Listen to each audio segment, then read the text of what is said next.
유마경에 이르기를 곧장 활짝 열리면 본심을 되찾는다고 하였습니다. 유마경에 곧장 활짝 열리면 이 본심을 되찾는다.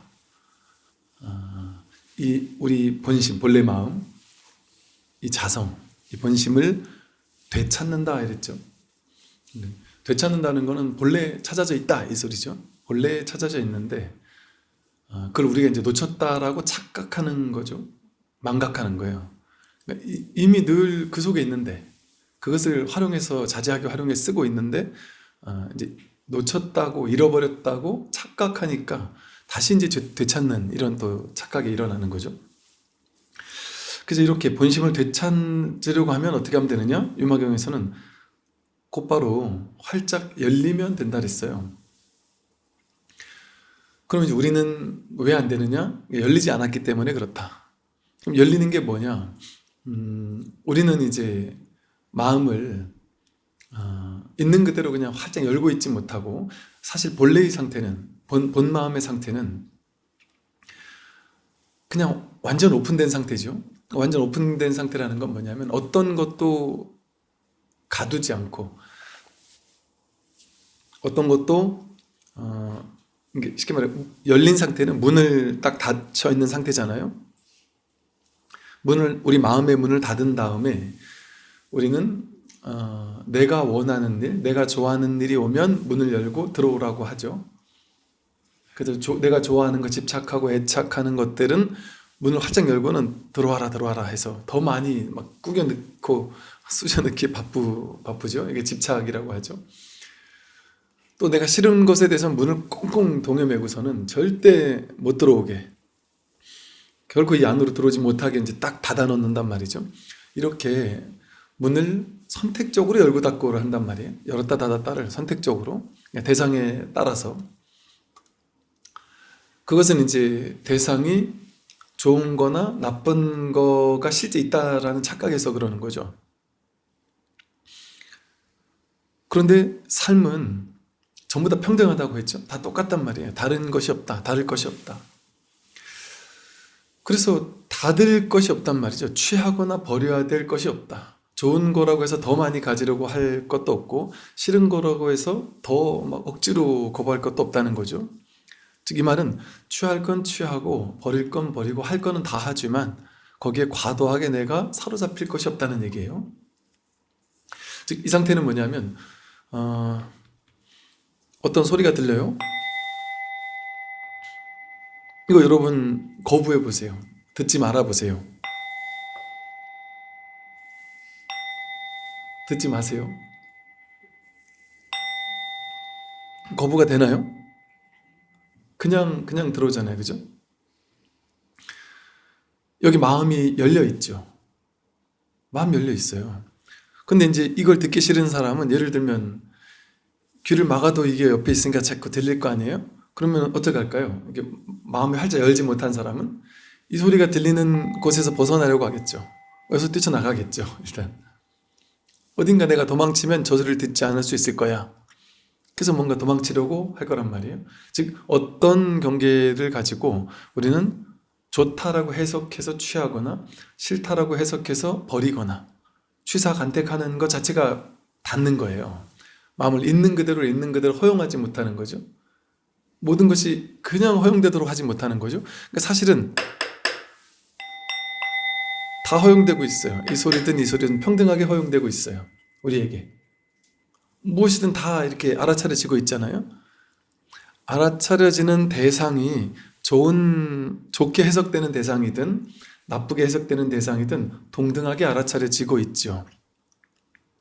근데 우리가 동등하게 알아차려진 그 다음에 한 생각이 더 굴러가지고 이건 좋은 생각이니까 더 일어났으면 좋겠다. 더 내가 가졌으면 좋겠다. 저건 싫은 생각이니까 내가 밀쳐냈으면 좋겠다. 내 인생이 없어졌으면 좋겠다 하고 생각하면서 취사간택 하니까 문제가 되는 거지. 그 생각과 취사간택을 하지 않으면 그냥 본래 드러나 있단 말이죠.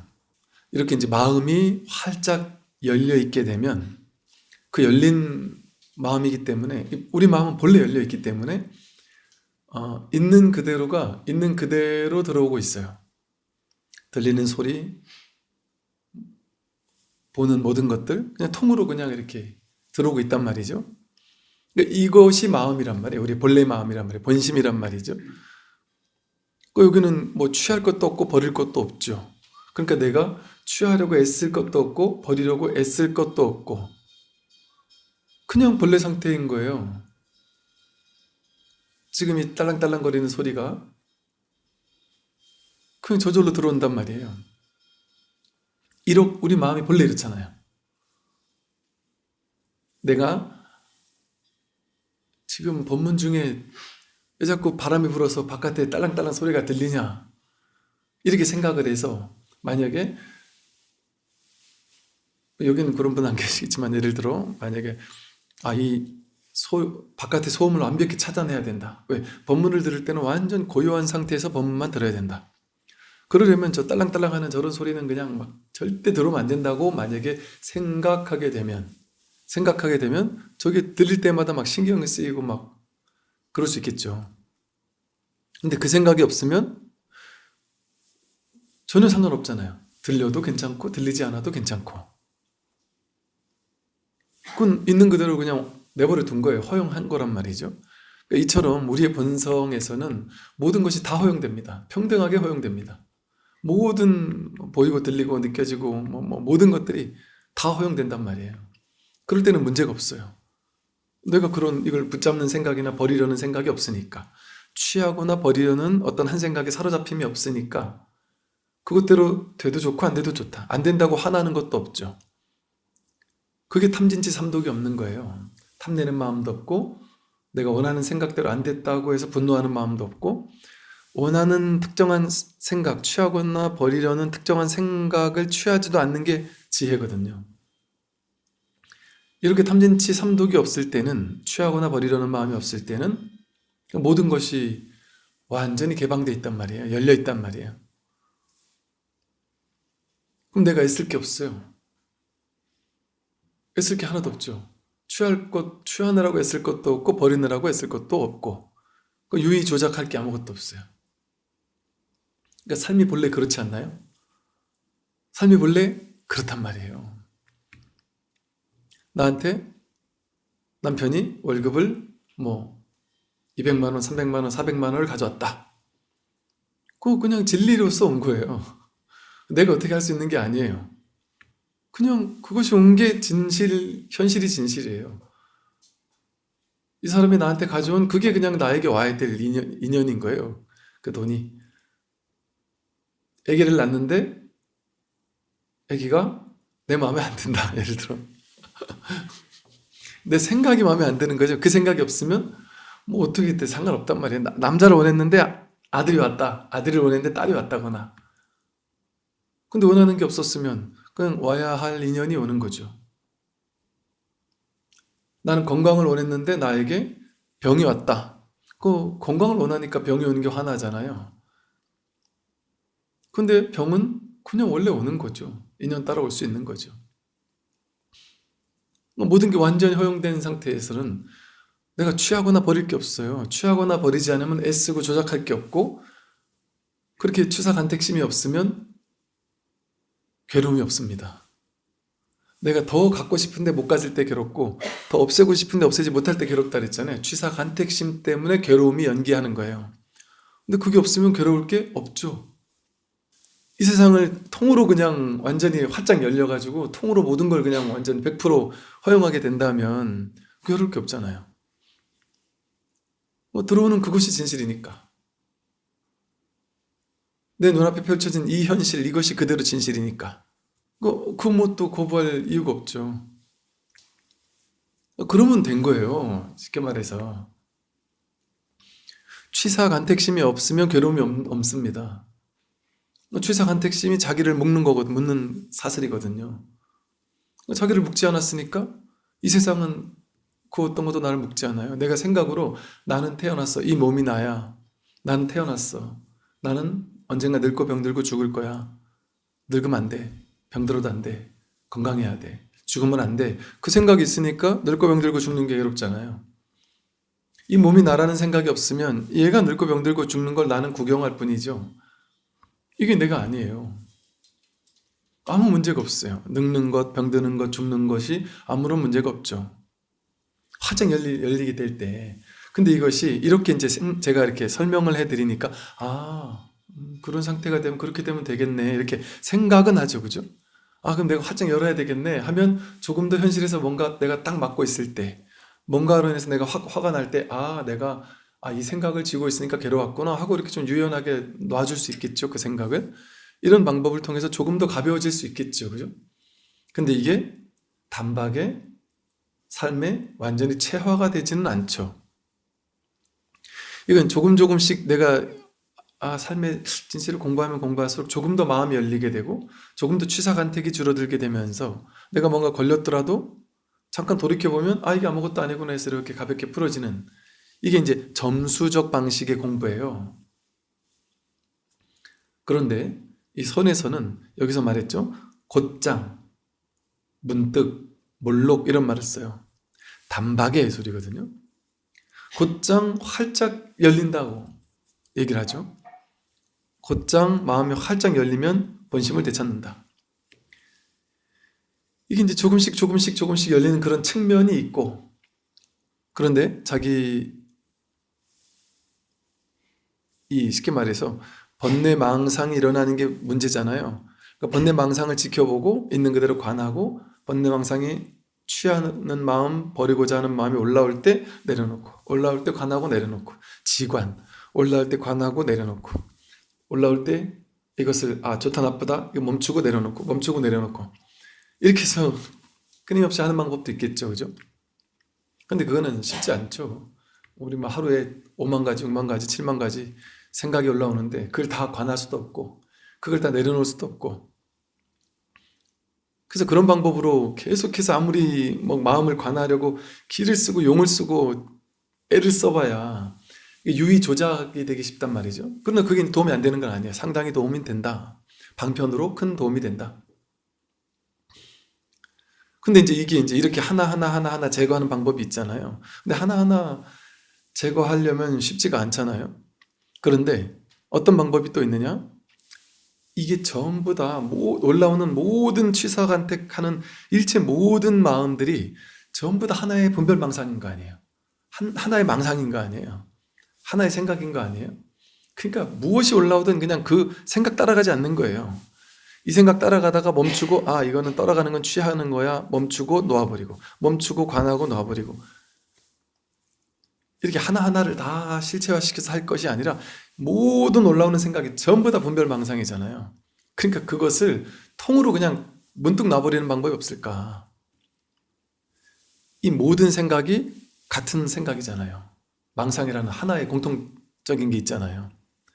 아무리 좋은 생각도, 취하려는 생각도 버리려는 생각도 똑같은 생각이란 말이에요. 그러니까 이 생각에 대해서 이제 선에서는 생각을 탁 멈추게 하기 위해서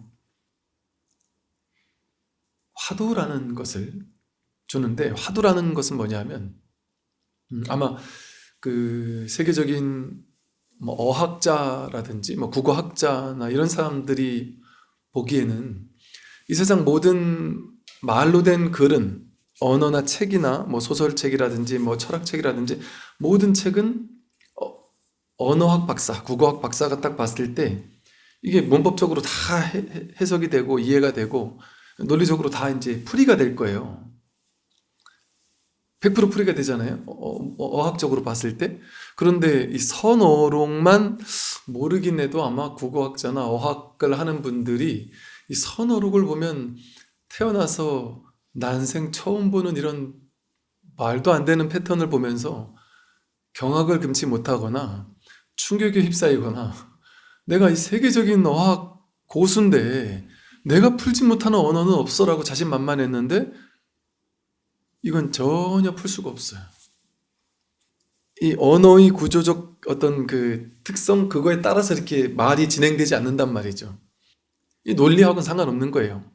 이 화두라는 것은 말의 개념을 따라가는 공부가 아닌 거예요. 그 말의 뜻을 따라가서 이해하고 그래가지고 알았다 하는 그런 공부가 아니란 말이죠. 말이라는 구조 자체의 모순이랄까? 그걸 그냥 통으로 그냥 문득 놔버리게 만들어요. 근데 그러려면 생각으로는 안 된단 말이죠. 그러니까 꽉 막혀야 되는 거예요. 생각, 판단, 분별이, 모든 생각, 판단, 분별이 그냥 꽉 막힌단 말이죠. 이 하나의 의문에서. 내가 누구냐? 모르겠다. 이것이 무엇이냐? 모르겠다. 그러니까 진짜 화두는 내가 누구인가? 내가 무엇인가? 이것이 무엇인가? 이것보다도 내가 누구냐 이러면 내가 누구지? 이렇게 생각이 굴러가잖아요. 내가 누굴까? 이렇게 자꾸 내가 누군지를 찾게 되잖아요. 근데 이제 숭산 스님은 그러셨죠. 내가 누구인가 하지 않고 오직 모를 뿐 이러셨죠. 그죠? 내가 누구인가 하는 그 질문을 붙잡는 게 아니에요. 처음엔 이제 처음 화두 딱 들 때는 내가 누구냐? 몸뚱이 이렇게 움직이게 하는 게 누구냐? 숨쉬게 하는 이놈이 누구냐? 손가락 움직이게 하는 이놈이 누구냐? 이렇게 해서 이것이 무엇인가 하고 이렇게 잠깐 들게 만들어주기도 해요. 처음에는. 근데 이제 이게 딱 화두가 들려서 궁금함이 이제 확 사무치게 되면 그때는 그 질문을 내려놓으라 그래요. 질문을 더 이상 하지 마라. 질문은 임시로 잠깐 그냥 확 꽉 막혀서 모르겠는 그 상태로 딱 만들어주기 위한 임시적 광편이었을 뿐인 거예요. 그래서 화두가 딱 들리고 나면 내가 누군지 진짜 궁금해서 내가 누군지를 정말 확인하고 싶다. 나의 본성, 자성, 본래 면목을 확인하고 싶다 하는 마음이 콱 들어차 있으면 그때는 내가 누구인가 이렇게 하지 말라 그래요. 송화두처럼 그렇게 하면 자꾸 내가 누구지? 이걸 자꾸 찾아다니니까. 그러니까 그렇게 되면 어떻게 되느냐? 그냥 모르겠다가 된단 말이에요. 모를 뿐이 된단 말이에요. 그냥 온통 모르겠단 말이에요. 그냥 뭔지 모르겠다 하고 모름에 그냥 콱 막힌단 말이죠. 그러니까 그 모름 속에 어떤 생각도 일으킬 수가 없단 말이에요. 그러나 우리 이제 생활 속의 수행자들 같으면 일상생활 속에서 화두가 들려 있더라도 일상생활은 한단 말이에요. 일상생활 할 때는 분별을 써서 해요. 근데 그냥 그러면서도 생활 속에서 문득문득 이게 궁금한 거예요. 그러니까 이제 계속해서 법문을 듣다 보면 나도 모르게 이렇게 화두가 딱 들리는 거예요. 화두가 들리는 게 뭐냐 하면 법문을 처음에 듣다 보니까 이해되는 거. 생활 속에서 이렇게 하면은 삶의 집착이 좀 내려놔지겠구나. 번뇌나 화가 좀 줄어들겠구나. 삶의 지혜가 생기니까 점차 좀 가벼워지는 것 같구나. 이제 이런 정도의 효과를 보다가 법문을 꾸준히 계속해서 듣다 보면 어느 순간 뭔가 확연하게 100% 확연해지지 않는단 말이에요. 공부가 완전히 끝나지진 않는단 말이에요. 좀 더 가벼워진 것 같긴 하지만 그래도 미진함이 분명히 있단 말이에요. 그러면서 괴로움이 현실에서 끊임없이 생기잖아요. 그 괴로움이 생기는 게 좋은 거예요. 이 공부를 하고 법문을 듣다가 괴로움이 생기다가 너무 큰 괴로움이 확 오게 되면 그 괴로움에서 도망치고 싶어서 그 괴로움이 너무 싫어가지고 더 법문을 열심히 듣게 돼요. 그냥 괴로울 때 그렇게 돼요. 그냥 적당히 괴로울 때는 그냥 법문도 그냥 적당히 듣다가 너무 괴로워서 그냥 막 너무너무 괴로울 때 그 괴로운 느낌이 너무 찜찜하고 싫은 거예요. 그러니까 이 괴로움을 피해서 도망치고 싶어요. 그러다 보니까 법문을 더 들어요. 더 열심히 듣다 보면 딱 법문 계속 한 6개월, 1년 계속 듣다 보면 이게 내 머리로 안 된다는 얘기구나. 그냥 이게 내 본성이 뭔지 진정한 내가 누군지를 그냥 한번 확인하라는 얘기구나. 그런데 그건 방법이 없구나. 생각으로 안 되는구나. 그런데 내가 진짜 확인하고는 싶다. 그럼 방법이 없으면 어떻게 하겠어요? 정말 확인하고 싶은데 방법이 없어요. 노력해도 안 돼요. 그럼 사람이 힘을 쓸 게 있습니까? 힘을 쓰게 없죠. 처음에는 막 이거 어떻게든 알아보려고 막 기를 쓰고 막 눈에 힘도 주고 막 버텨보고 이러는데 대서장에 보면 그런 게 다 나오거든요. 생각으로 절대 안 된다. 눈에 힘 주지 마라. 온몸에 힘 들어가지 말고 그럼 본문을 가만히 들어보면 방법이 나와 있단 말이에요. 머리로 안 된다. 방법 없다. 힘 쓸 거 없다. 그 힘이 쪽 빠진단 말이에요. 그러니까 한동안은 어떻게 될 것 같아. 가만히 들어보니까 좀 될 것 같은데 싶단 말이에요. 그러니까 자꾸 본문을 들으면서 될 것 같으니까 뭔가 이렇게도 해보고 저렇게도 해보고 별짓을 다 해봐요. 그럴 때 뭔가 하는 게 있는 거예요. 내가 공부하는 거란 말이에요. 내가. 그러다가 보면 또 아, 이거 내가 할 수 있는 게 아니구나. 완전 내려놓게 된단 말이에요. 근데 그냥 이 간절함 하나만 남아요. 이제 정말 진정한 내가 누군지를 깨닫고 싶다, 확인하고 싶다. 그 간절함 하나만 남는데 딴 거 할 수 있는 게 아무것도 없으니까 힘 쫙 빠지고 그냥 법문만 듣는 거예요. 그냥 시체처럼. 깨달음을 기다리지도 말라린단 말이에요. 법문 듣다 보면 깨닫겠지 이런 것도 망상이다. 그 기다리지도 마라 하니까 그냥 힘 쭉 빠진 상태로 그냥 진짜 무기력해진 상태로 뭐랄까 내가 할 수 있는 게 없어요. 그냥 나라는 게 탁 내려놔진 상태로 그냥 법문에 귀만 기울이는 아주 수동적 상태가 된단 말이에요. 그러나 가슴속에는 뭔가 미진한 어떤 이런 표현을 써요. 뭐 똥 넣고 뒤를 좀 아직 덜 닦은 것 같은 뭔가 찜찜함, 또 뭔가 이렇게 빚을 갚지 않은 뭔가 찝찝함. 그거 뭔지 모르겠어요. 그냥 뭔가 모르게 그러다 보니까 이게 화두가 들린지도 몰라요. 이건 확인하고 싶은데 모르겠어요. 근데 어떻게 바뀌었냐? 눈만 뜨면 눈 뜨자마자 첫 생각이 뭐예요? 여러분 어떻습니까? 여러분은? 혹시 여러분 중에 눈 뜨자마자 첫 생각이 야, 이거 진짜 확인하고 싶다 해서 법문부터 트는 사람이 있나요? 그죠? 많이 계시죠? 그죠? 그게 여러분 억지로 하려고 했어요? 아니에요. 억지로 하려고 한 게 아니에요. 누가 이 공부 떠밀지 않았잖아요. 여러분 네 나이 돼가지고 누가 공부하라고 떠민다고 하겠습니까? 토익 토플 점수 몇 점까지 따라 한다고 지금 이 나이에 하겠어요? 누가 시켜도 안 해요. 아니면 여러분 어디 가서 화두 탔습니까? 화두 안 탔단 말이에요. 근데 저절로 궁금해진단 말이에요. 틈만 나면 그냥 이 공부하고 싶고. 어떤 직장인분들은 그래요. 옛날에는 이 휴가 시즌에 어디 갈까, 뭐 할까, 뭐 하고 놀까, 뭐 하고 놀아야 정말 막 신나게 놀았다고 소문이 날까. 그러다가 이제는 막 휴가라든지 주말이라든지 이런 시간이 되면은 이때다. 이때가 내가 공부할 수 있는 좋은 때다. 해서 그냥 아무도 없는 곳에 홀로 그냥 뒷산을 가든 어디 좀 조용한 곳을 가서 그냥 계속 정말 진짜 뭘까 이렇게 궁금함. 근데 그게 억지로 하는 게 아니란 말이에요. 그러니까 힘은 척 빠지고 그냥 궁금함 하나만 남는 거예요. 그거를 이제 가나선식으로 말하면 화두가 들려있다 이렇게 표현을 해요. 의단동로 이렇게 표현을 해요. 대예스님은 그렇게 화두가 들려있을 때 거기에서 버텨라 이런단 말이에요. 자꾸 머리 써가지고 요령 써가지고 방법 써가지고 빨리 끝내려고 하지 마라. 방법을 찾지 마라. 머리로 막 기를 쓰지 마라. 너무 힘들어갈 거 없다. 이렇게 막 인상을 쓰면서 뭘까 하면서 막 눈썹 찡그리지 마라. 이게 눈썹 찡그린다는 건 벌써 머리로 막 가가지고 알고 싶다는 거거든요. 그렇게 됐을 때 일상생활의 분별은 하지만 이 공부에 대한 궁금함이 딱 사무칠 때 아무것도 할 수 있는 게 없는 거예요. 그러니까 이 공부에 대해서는 그냥 생각이 딱 멈추는 거예요. 생각이 그냥 온통 그냥 하나도 작동할 수가 없이 그냥 탁 멈춘단 말이죠. 그리고 그냥 알고자 하는 내가 이걸 정말 한번 알아야 되겠다 하는 그 인연에 의해서 알 수 없는 그냥 답답하고 깝깝하고 꽉 막혀 있는 것 같은 모름의 벽에 갇히게 되는 거예요. 그럼 죽을 지경이란 말이죠. 근데 그런 것도 가나선식으로 말하면 그 상태를 막 밀어붙이게 해가지고 거기서 막 버티게 해서 막 짧은 시간에 막 밀어붙이는 그런 방법이 하나 있을 수가 있고, 또 옛날 조사선식으로 얘기하면 알겠느냐 스승이 제자가 맨날 밥해 들고 들어오면 알겠느냐 밥 먹고 이건데 밥 먹고 있는 물 마시고 하는 이건데 알겠느냐 모르겠습니다. 그럼 가봐라. 그 다음날 또 밥 가지면 또 알겠느냐 모르겠습니다. 가봐라. 이렇게 한 6년 7년 하다가 문득 알아듣고는 알겠냐 알겠습니다. 이렇게 공부가 끝났다 그러죠. 그 6년 7년이 걸릴 수 있단 말이죠.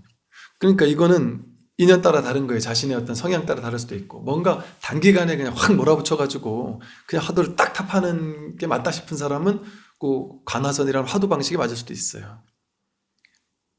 근데 그건 뭐랄까 아주 좀 모두에게 되지는 않을 수도 있겠죠. 뭔가 조금 상근기랄까 내지는 꼭 큰 상근기라고도 할 수 없어요. 근기가 좀 다른 거죠. 그런 게 성에 맞을 수도 있겠죠. 근데 대부분의 사람들은 그렇게 화두가 확 들리지가 않아요. 그래서 이제 조사선에서는 스승이 끊임없이 법문을 설하죠. 매일같이. 선의 시대의 선방에서는 주지 스님이 이제 방장이었는데 주지스님이 법문을 한 달에 한 최하 30번 이상을 했다 그래요. 아마 한 60번 했을 거예요. 왜냐면 아침 저녁으로 맨날 했으니까. 조참, 뭐 만참 늘 해서 5일에 한 번씩 또 하고 늘 했으니까 늘 법문밖에 안 한 거예요, 스승은. 그리고 법문 잠깐 하고 나가서 이제 각자 자기 일 하는 거예요. 지금 똑같은 거예요, 지금. 법문 듣고 각자 자기 일터에 가서 일하는 거예요. 돈 벌고 자식 키우고 빨래하고 설거지하고 밥하고 각자 자기 일 하는 거예요. 그게 마저 백장 스님이 있었던 그 선의 방식이에요. 근데 그때는 이제 스님들끼리 모여가지고 법문 들을 수 있는 육성이 들리는 거리에 있어야 되니까. 그러니까 출가해서 가가지고 거기서 법문을 들었잖아요, 아침 저녁으로. 근데 그때보다 더 좋은 건 아침 저녁으로만 조참 만참 때만 한 10분 20분씩 법문 듣는 게 아니라 이제 뭐 틈만 나면 맨날 계속 들을 수도 있으니까. 그렇게 법문을 듣는 걸 통해 저절로 궁금하게 만든단 말이에요. 그리고 도반들이 같이 모여서 공부를 하니까 이 자리 확인한 사람이 있을 거 아니에요. 그 못한 사람이 있을 거 아니에요. 그 못한 사람 입장에서 얼마나 깝깝하겠어요.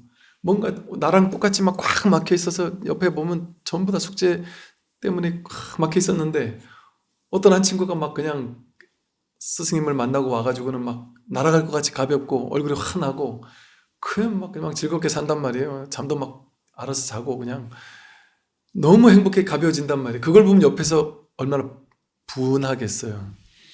분하다는 게 나도 저렇게 빨리 하고 싶다. 그게 이제 대분심이라 그래, 분심. 나는 왜 모르겠나? 딴 사람도 저렇게 쉽게 알아듣는데 왜 나는 모르겠지 한단 말이에요. 근데 그 공부처에 가보면 이게 좀 가벼워진 사람이 있단 말이에요. 이 자리에 대한 확인 있는 사람들이 은근히 있단 말이에요. 그런 사람을 볼 때 막 겉으로는 좋아해 주는 척 하지만 속으로는 막 타들어간단 말이죠. 그 저절로 이제 도반이 공부시켜주는 거예요. 이제 대분심이 일어난단 말이에요. 그럴 때마다 또 대분심이 일어나면서 대신심, 믿음이, 야, 이거 진짜 뭐가 있구나. 진짜 이거 내가 열심히 하면 정말 되는 공부가 맞구나. 왜냐면 증거가 없으면, 이 공부에 대해서 변화되는 모습이 없으면 공부해봐야 별 소용없네. 이렇게 되겠지만. 요즘 젊은 MZ세대, 누구죠? 새댁이 결혼해가지고 시어머니가 절에 가자 해서 절에 갔다는 거예요. 절에 갔더니 한 30년, 40년 다녔다는 노부살님들이 계시는데 내 가가지고 자리 가지고 싸우고 먹을 거 더 달라고 줄 한 번 더 서서 더 받아가고 너무 고집스럽고 이런 모습을 보고는 딱 답이 나오더래요. 아, 내가 여기서 30년을 이렇게 생활을 하면 저렇게 되는 거구나. 그러니까 굳이 내가 여길 다녀야 돼 이런 생각이 들더라는 거죠. 요즘 젊은 사람들이 또 그런 생각을 한단 말이죠. 근데 이럴 수 있겠죠. 정말 공부처에 열심히 공부하는 도반들이 또 스승들이 많은 이런 공부처에 보면 정말 훌륭하신 도반들 이런 분들이 많지 않겠어요? 그런 분들을 보면 저절로 발심이 되는 거예요. 저절로 신심이 증장되는 거죠. 아, 이거 가짜 공부가 아니구나. 진짜 이거 내가 변할 수 있는 공부구나. 심지어는 저 사람 내가 저 사람의 10년 전, 5년 전 과거를 아는데 어떻게 저렇게까지 변했지? 이게 확인이 된단 말이죠. 그러면서 아, 이 공부 진짜 되는 공부구나. 그런 마음이 든단 말이에요. 그러면서 더 견고한 믿음이 생기고 대분심이 생기고 그런 마음으로 그냥 퇴전만 하지 않으면 돼요. 후퇴만 하지 않으면 돼요. 그러고 이제 일상생활 할 땐 하는 거예요. 직장생활 할 때 하고 바쁜 일 있으면 또 그거 알아서 하고. 근데 그러더라도 내 삶 전반을 유지하는 정신적인 내 삶의 가장 중요한 일, 그러니까 내 요즘의 일과에서 내 인생에서 가장 중요한 것 1번이 이 마음 공부인 사람들이 많죠, 그죠?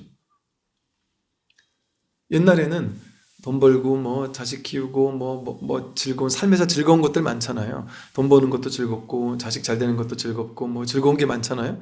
그게 1번이었다면 점점점 이 공부에 관심을 기울이다가 이제는 다른 걸 안 하는 것은 아니지만 회사 생활도 하고 가족 생활도 하고 안 하는 건 아니지만 그것이 중요하지 않은 건 아니에요. 그렇다고 대충 하는 건 아니에요. 자식 여전히 사랑한단 말이에요. 똑같이 하는데 그것도 중요해서 그건 그거대로 열심히 하지만 그거보다 더 중요한 일대사 인연, 일생일대 가장 중차대한 인연을 만난 거란 말이죠. 그럼 이것보다 더 중요한 게 없다라는 게 그냥 이건 여러분 억지로 누구한테 강요하면 되겠어요? 강요한다고 안 돼요. 일생일대 가장 중차대한 일이라고 일대사 인연이라고 아무리 설법을 한들 그게 나한테 확 와닿겠습니까? 그래서 이 부처님 가르침을 들으면요, 일반인들은 그냥 이렇게 그냥 듣는 사람도 있겠지만 이렇게 인연 있는 사람들이 있어요, 분명히. 그래서 이 공부에 대해서 정말 간절해지는 사람이 있고, 혹은 그게 없는 사람도 자신이 너무 큰 괴로움이 왔을 때, 큰 고통에 처했을 때, 그때 지푸라기라도 잡는 심정으로 종교 관심 없는 사람도 이 공부에 그냥 매진하기도 한단 말이죠. 어떤 인연이 되었든 내가 한번 여기에 발심하게 만들어주고, 그래 되면 이게 일대사 인연으로 딱 발심이 돼버리면 내 일생일대에 이거같이 중요한 게 없구나. 그럼 이제 나머지도 중요하지 않은 것은 아니나 나머지는 그냥 격가지가 되는 거예요. 안 하진 않지만. 근데 오히려 나머지 일을 하는데도 더 잘 돼요. 과도한 집착 없이 하니까. 돈 벌고 자식 키우고 뭐 좋은 대학 보내고 하는 게 과도한 집착 없이 하니까 돼도 되고 안 돼도 되지. 자식에게 막 욕심 부리고 집착하면서 넌 이렇게 해야 돼 저렇게 해야 돼 했다가 내가 애쓴다고 되는 게 아니구나. 자식한테 공부 잘하고 하는 거는, 공부 못하는 자식한테 잘하라고 하는 거는 토끼한테 사자가 되라고 하는 거랑 똑같은 거예요. 동그란 태양한테 세모난 태양으로 바뀌어라라고 고집하는 거랑 똑같단 말이에요. 내가 하라랜다고 됩니까? 그 있는 그대로를 활짝 열리게 된단 말이에요. 이 아이는 공부를 못하는 아이가 아니라 공부 쪽 재능이 아니라 다른 쪽 재능이 있는 아이인가 보구나. 그게 답이 나오는 거예요. 이 세상 사람을 학교라는 곳에서만 이제 공부라는 제한된 것 가지고 사람을 등수를 나누잖아요. 근데 그건 진짜 무수히 많은 그 사람을 다양한 그 사람을 볼 수 있는 다양한 기준, 수억 가지 기준 가운데 하나가 아닐까요? 여러분 학교 다닐 때 고등학교 때 친구들 중에 공부 성적 순으로 지금 잘 됐나요? 아니면 성적 순으로 지금 행복한가요? 그 상관이 없잖아요. 잘 된 것도 다르지만 행복한 걸 따지면 더 다르잖아요. 마음이 평화로운가를 따지면 또 다르잖아요. 전혀 상관없잖아요, 그거랑은. 그러니까 세상 일을 하는 데는 음악 잘하는데 뭐 좋은 대학이 중요한가요? 장사 잘하는데 또 그게 중요한가요? 그러니까 이 모든 것들이 전부 이게 기준이 없죠. 어떤 기준도 없어요, 세상에는. 그렇기 때문에 신기하게 정말 잘난 사람, 최고 잘난 사람과 최고 못난 사람이 막상 딱 같이 일을 해보면요, 크게 차이가 날 것 같으면 또 큰 차이기도 한데 그게 또 50보 100보예요. 정말 나쁜 놈도 막상 또 같이 대화 나누고 해보면 그렇게 나쁘지 않아요. 저는 군에서 정말 우리 관심사병이라고 하는 정말 괴로워 죽을 것 같고 이런 친구들 많이 만나봤다 그랬잖아요. 그 친구들과 마음 열고 대화를 나누면요, 놀라운 친구들이 많아요. 완전 왕따인데 가만히 얘기 나누고 나중에 한참 얘기 나누다가 나중에 가면서 선생님 선물이에요 이러고 쓱 주고 가는데 보니까 틈틈이 제가 이렇게 얘기할 때 옆에서 이렇게 저를 그린 거예요. 근데 너무 잘 그렸어요. 너 나랑 얘기할 때 나는 할 줄 아는 게 아무것도 없다리지 않았니? 이거 할 줄 아는 게 없는데 이거 뭐야? 그랬더니 이거는 뭐 그냥 이건 취미예요 이러는데 너무 잘 그린 거예요. 이게 또 성격적으로나 사회적으로 범죄를 저지르거나 정말 나쁜 놈들 있잖아요. 그런 친구들 만나보면 겉으로 봤을 때 진짜 나쁜 놈이거든요. 근데 만나서 대화를 나눠보니까 본인이 그 불쑥불쑥 올라오는 그 통제되지 않는 그것 때문에 자신이 엄청난 죄의식과 괴로움에 시달리고 있고 그걸 나를 구제해줄 누군가를 기다리고 있어요. 찾고 있고. 너무 가슴 아프고 불쌍한 사람들이더라고요. 안쓰럽더라고요. 그러니까 그들 속에서 놀라운 장점들을 또 발견하게 되거든요. 그런가 하면 정말 사회적으로 저명하고 훌륭하고 대단하다는 사람들을 막상 딱 만나보면 거기서 거기에요, 그냥. 거기서. 니나 나나 별 차이가 없고 사실 그렇지 않을까요? 여러분 막 최고 대단한 막 어마어마한 사람들 옆에 가서 며칠 같이 살면 대단해 보이겠어요? 막 거기서 거기지 않겠어요? 우리가 모두가 이 성품은 다르지 않아서 그래요. 근데 그때 드러난 건 뭘까요? 인연이 다른 것뿐인 거예요, 그냥. 인연이 다른 거예요.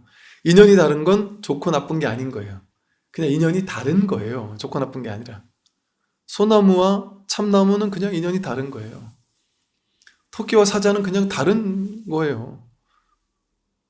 곤충과 동물이 다르듯이. 남자와 여자가 다르듯이. 사업하는 사람과 농사 짓는 사람이 다른 거예요, 그냥. 전혀 좋고 나쁜 그런 게 일체 없는 거죠. 그 어떤 차별도 없단 말이죠. 이렇게 바라보는 게 활짝 열린 마음으로 보는 거예요. 그 어떤 취사간택도 없고, 옳다 그러다 맞다 틀리다가 있으면 옳고 좋은 것은 취하고 싫고 나쁜 건 버리려고 하잖아요. 내 인생에 좋은 것만 가지려고 하잖아요. 못 가지면 괴롭잖아요. 그러니까 좋고 나쁜 게 없으니까 괴로움이 없죠. 완전 열려 있으니까 그게 괴로움의 소멸 아닙니까? 괴로움의 소멸입니다. 해탈 열반은 따로 없어요. 괴로움의 소멸이면 그게 해탈이고 열반이에요. 근데 분별망상이 나를 묶었는데 분별망상이 내려놔지고 활짝 열리게 되면 더 이상 분별망상이 없단 말이에요. 그럼 괴로울 게 없어요. 그게 성품 확인이라고 이름 붙인 거예요. 그냥 이름 붙여서. 그 성품이랄 게 따로 없어요. 건강이랄 게 따로 있나요? 건강한 사람에게는 건강이 따로 없잖아요. 그 사람에게는 완전 건강이 늘 있는데도 불구하고 자기에겐 건강이 없어요. 건강이라는 말 자체를 아예 하질 않아요. 자기는 건강한데도 건강이 없는 거예요. 남들이 보면 너무 부러운 건강이 있지만 자기는 그런 게 없어요. 깨달음도 마찬가지란 말이에요. 괴로움이 없는 사람에게는 내가 괴로움이 없다 하고 막 자랑할 일이 없어요. 온통 온 우주 전체가 모든 것이 전부 다 노란색밖에 없으면 나는 노란색이야 막 너무 좋아 죽겠어. 나는 빨간색 아닌 게 너무 행복해. 이런 말을 하겠어요? 본래 노란색인데? 난 노란색이 이런 말을 안 해요. 오로지 깨달음 뿐일 때, 오로지 일불승 하나의 부처뿐일 때, 그때는 부처가 없어요. 부처라는 말을 하자. 부처를 대단하다고 얘기하지 않아요. 오로지 부처뿐이니까. 그래서 이렇게 꽉 막혀 있다가 꽉 막혀 있는 그 에너지에 의해서 한번 문득 풀려나게 된단 말이죠. 그게 왜 문득일까요? 왜 몰록일까요? 여러분, 서울에 있는 사람이 여기가 서울인지 몰랐어요. 옛날에 서울 사진을 한번 봤어요. 이렇게 막 63빌딩이나 뭐 유명한 랜드마크를 보고 저게 서울이구나 이렇게 생각했어요. 그러고 나서 이제 본인은 이제 서울 어디 안 가본 지역에 가서 살고 있었어요, 평생. 근데 이제 본인은 마음속에 소원이 서울에 가는 게 소원이에요. 여긴 서울인지 모르는 거죠. 그럼 옆에 사람이, 야, 넌 서울에서 서울을 찾는구나. 여기가 서울이야. 본인은 믿음이 확실치 않은 거예요. 여러분, 그 깨달으면 믿음의 성취 이런 말을 신성취 이런 표현을 쓰거든요. 완전히 믿어지는 거거든요. 근데 아무리 여기가 서울이라고 해도 긴가민가 하는 거예요. 완전한 믿음이 없어요. 여기가 어떻게 서울이야? 내가 알았던 그 서울이 아니야. 여긴 절대 서울이 아니야. 이렇게 의심이 계속 남는단 말이에요. 그러니까 서울을 찾는 추구심이 계속돼요. 여전히. 완전한 믿음이 없으니까. 여기가 서울일 거라는 믿음이 없으니까. 근데 그 사람이 진짜 여기가 서울이었어? 하고 확인하는데 얼만큼 시간이 필요할까요?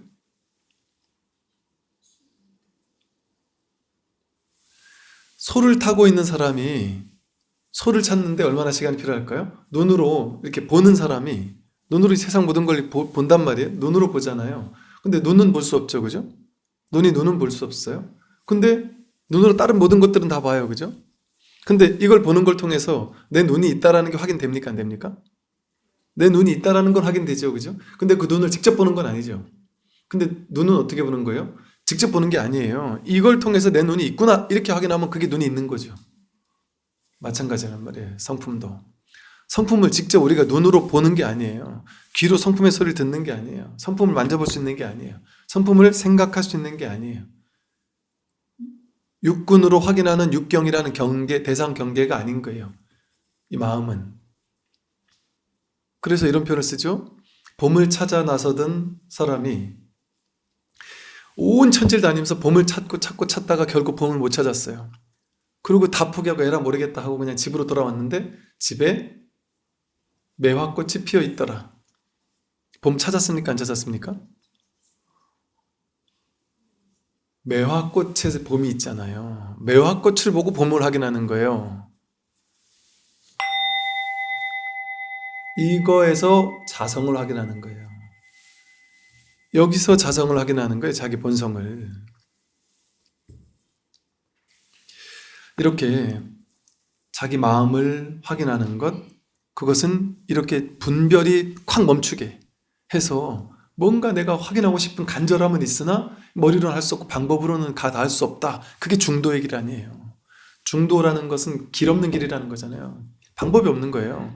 내가 수행한다? 수행하는 사람이 나는 수행 잘하고 있어. 그 수행 안 하고 있는 거예요. 수행하는지 수행 안 하는지도 모른단 말이에요. 온통 꽉 막혀 모르는 거예요. 수행하는지도 몰라. 수행의 길을 걷고 있는지도 몰라요. 그게 중도예요. 하되 함이 없이 하는 거예요. 완벽한 중도 아닙니까? 그러니까 자기가 공부가 되고 있을 땐 자기가 공부 되는지 안 되는지도 몰라요. 중도를 하고 있는지 안 하는지도 모르는 거예요. 꽉 막혀 있을 뿐이지. 그렇게 바른 중도 수행을 통해서만 문득 이 자리를 확인할 수 있어요. 이 자리를 확인하게 되면 그건 문득이에요. 아, 내가 보는 이게 눈이네. 내가 타고 있는 이게 말이었네. 여기가 서울이었네. 그거 아는 순간은 문득이란 말이에요. 아, 여기가 서울이었다고? 근데 그럼 한 발을 갈 필요가 없잖아요. 한 발 뛸 필요도 없네. 그냥 여기가 서울이었네. 문득이잖아요. 문득 도착했잖아요. 문득 도착하는 거예요. 서울에 도착하는 거는. 그래서 몰록이라고 하죠. 몰록, 곧장, 활짝 열리면. 그래서 있는 그대로를 있는 그대로 허용해라, 받아들여라, 취사간택하지 마라 이런 말을 하는 거예요. 그게 본성을 되찾는 거예요. 그래서 완전히 통으로 허용하고 받아들이는 순간 문득 자기 본성을 확인하게 돼요. 오늘 여기까지 말씀드리겠습니다. 성불하십시오.